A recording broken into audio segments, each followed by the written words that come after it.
Hi everyone. I'm actually making a video about another topic.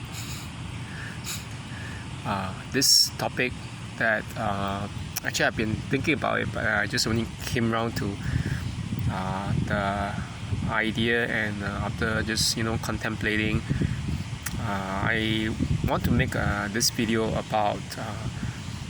Again, about theme of the effect that the effect or effects that narcissists can have on your feelings, emotions. Yeah, it's a continuation in a series that I actually made some time back, but in this episode or this particular one, I'm making it about the the feeling of paranoia. Yeah, paranoia.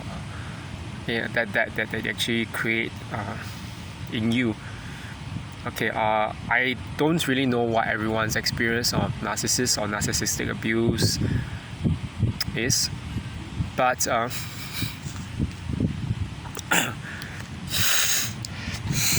sorry, I'm having a bit of this nose, running nose, yeah, but it's not so much because I'm feeling cold, but because I was like, yeah, a bit tearing, yeah.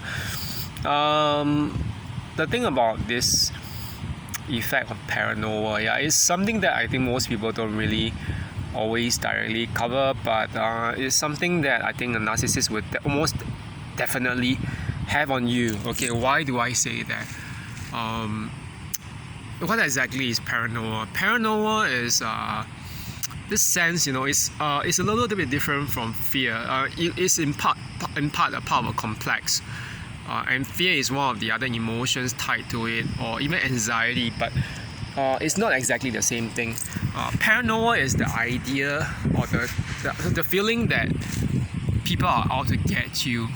Yeah, that that they don't really mean anything well for you, or they view you as kind of threat. Yeah.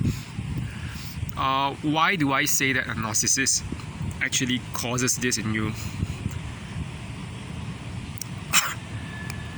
I think that this is a very obvious thing, because you know that for those who have been in relationships with narcissists, you all will realize that once the narcissist is really almost done with their love bombing, and they start hating on you.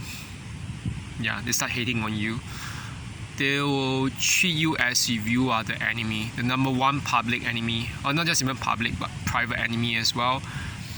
Basically, if let's say that really, regardless, even if the narcissist is not exactly a religious person or spiritual person, they'll be like making it out to be some very terrible person who's out to get them, who's trying to going to hate them, hurt them, and some of the things or the occasions when they start doing that seems to be really, it's very staged, because it doesn't seem believable, at least not from my point of view now. But back then, when I was in that narcissistic relationship, I remember that this particular narcissist always kept on having that kind of reaction.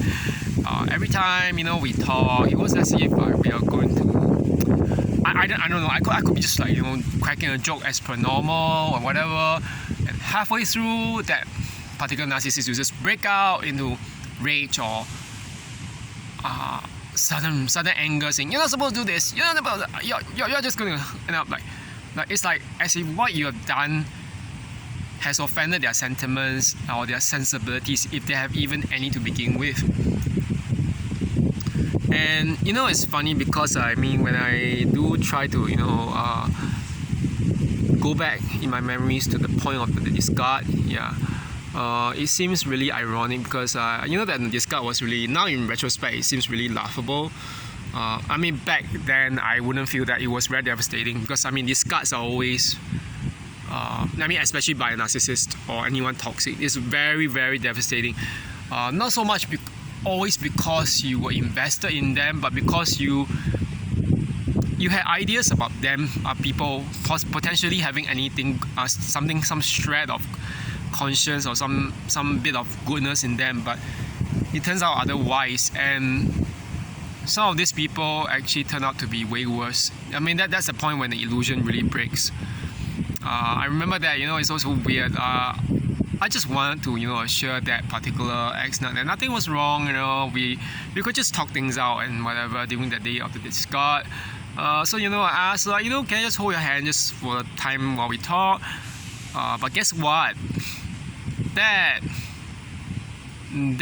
particular demon was saying something like, I'm so scared of what you do to me. What am I going to do to you? I'm not going to do anything to you, okay?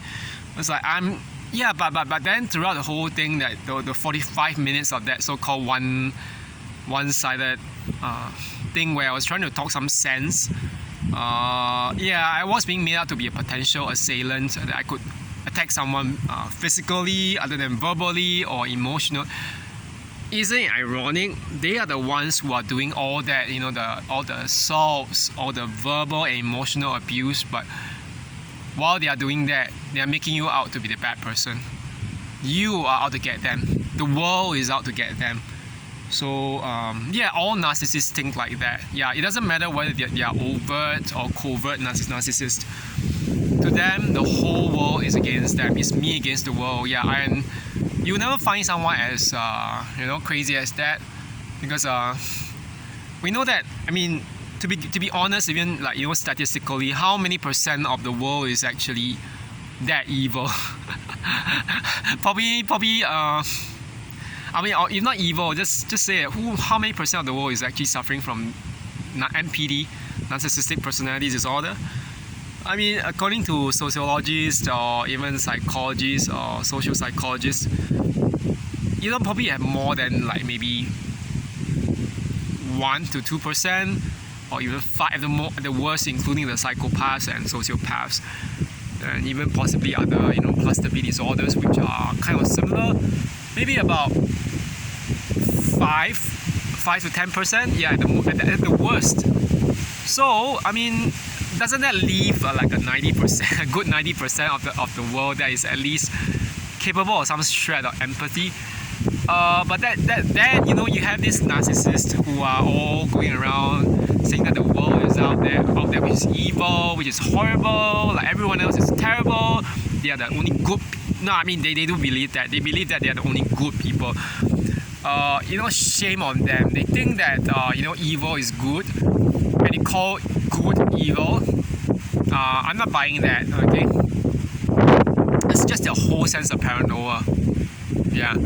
So I know that this kind of thing. This thing, it might be just in terms of experiences, but the paranoia that they exhibit, it really lasts for quite a while, and I think that it actually persists even into the later years, when you have broken off all contact, and stop talking to them, or even you don't even see them. You might realize that this sense of paranoia kind of rubs off onto you. I know that I myself sometimes, when I'm kind of acting out of character sometimes, when people tell me stuff like, just let it go. I mean, this really, really, really irritates me, and I know that, it's part of my PTSD or PTSD speaking, where I just say, no, what do you mean to let go of what? I tend to turn a little bit more angrier, and I don't get the fuck. Yes, I don't really get the fuck what all these people want me to do. You mean to forgive someone who is not even serious about wanting to change my weather, trying to destroy my life? No. It's like, fuck off. And you have people trying to keep on doing stuff like those flying monkeys who have been harassing me anyway for years, despite me telling them not to tell me any news. It took some divine intervention for one of the flying monkey's parents, his father, to be struck down with leukemia before I even realized, fuck, I need to just block all these people. And I changed my number, changed my email, my social media accounts, the names, everything on them.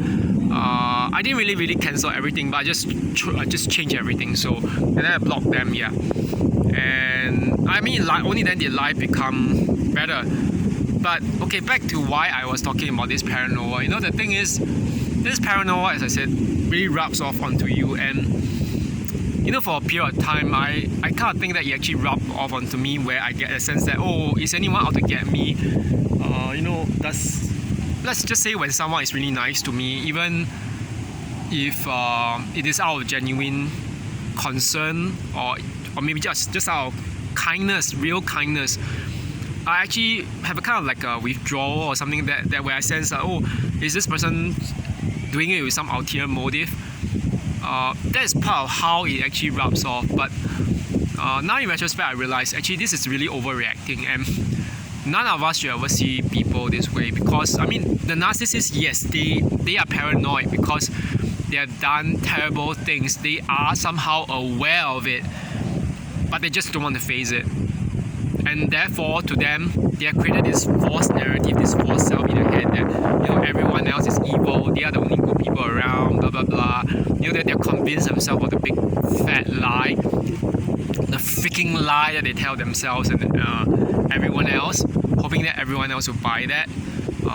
I don't buy that. Okay, so and because of that, we can't live life like them. We can't live life with this, oh, you know, me against the world. No, it's not that way. More than 50% of the world actually is capable of empathy, and I mean emotional empathy, not just cognitive empathy. They can feel for you and feel people when someone is suffering. This is a normal thing. Like when someone suffers, we actually want to go out and help them. Okay, we don't go and stay by their side and just clap our hands and laugh. Only narcissists do that. Okay, so I hope that actually listen to this. I mean, at least listening to my account of all this. I mean, I know that I'm very fired. Sometimes I talk a lot. Sometimes I go off point. But at the end of this, everyone will just come to realize somehow, you know, that not all the world is evil. I mean, this paranoia that if they foster or project onto you based on their own paranoid characters is all but a projection of themselves. Yeah. If you want to live a life that is good, apart from them, we have to live in defiance of that. We have to live in faith that there are still good people out there. I mean, of course, we have to be careful. You know, like I mean, the Bible say something about this. What was it Jesus said? Jesus said, "Be as innocent as doves, but as shrewd as snakes." I know that people say, "Oh, what, snakes are evil?" No such nonsense. I mean, the snakes represent a kind of like cunning, a survival instinct. They knew that. So all this is just like figurative, but you look at it this way: why should we be living a life always on edge, walking on eggshells? We are not the narcissists. We are empathic people. Okay. So I hope that anyway everyone has a good night and what's left of it. I have to go back and have my dinner and maybe just to do some work before I see the psychologist tomorrow. So yeah, I haven't seen her for a while because she's actually away on holiday in Taiwan. But I'm actually going to continue the EMDR. So I hope that actually by you know, I'm actually thinking of writing a letter that I would ever send. This letter will be a poem where I basically treat all those narcissists who have hurt me, including the last ex, as dead. And I plan to do it, and I won't send it to them. I'll just write it out, you know, in the way of the glory. And then at the end of it, I'll close the book on that. And yeah, and so when anyone tries to say anything about them, I'll just keep quiet, you know, and treat them as dead. I'll just say, you know, whoever, oh, is dead. Don't talk to me about dead people, you know. Especially not dead people who are evil. Okay. But anyway, I hope everyone has a good night, and I hope, yeah, and yeah. Okay. Thank you. Bye bye.